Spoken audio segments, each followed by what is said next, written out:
Hi there, I'm Ian Smith. My video is inspired by Breaking Bad, one of the great TV shows. But before we get started, we're just going to do a quick top hat question.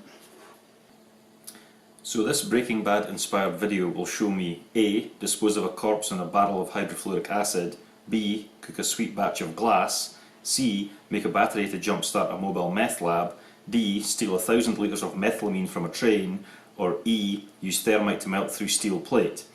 I'll just give you a few more seconds, and the answer is C. Make a battery to jumpstart a mobile meth lab.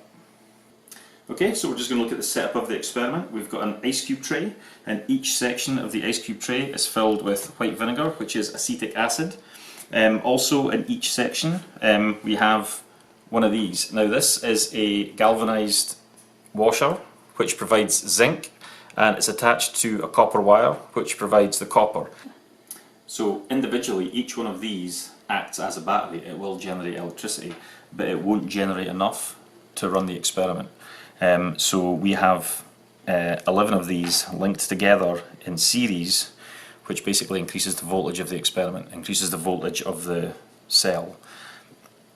Now one thing that's important is it's important that the copper wire and the next galvanized piece of steel aren't touching, because if they are touching it creates a short circuit and it disrupts the flow of electrons. So that's how we're set up, but what is the basic chemistry that makes this work? So this is called a spontaneous reduction oxidation, or redox reaction. Zinc oxidizes and releases electrons.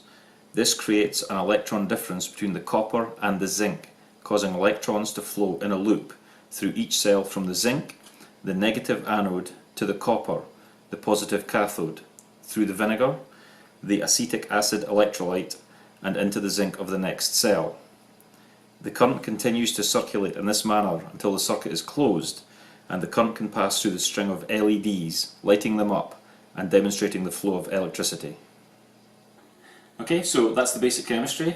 So all that's left to do is to find out if it works. So what I'm going to do is I'm going to complete the circuit, and we're going to find out if this is working and if it's generating enough electricity to run a string of LEDs that is hidden in this bag of crystals.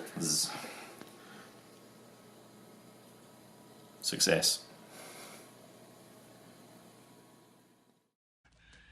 Yeah, Mr. White. Yes, science.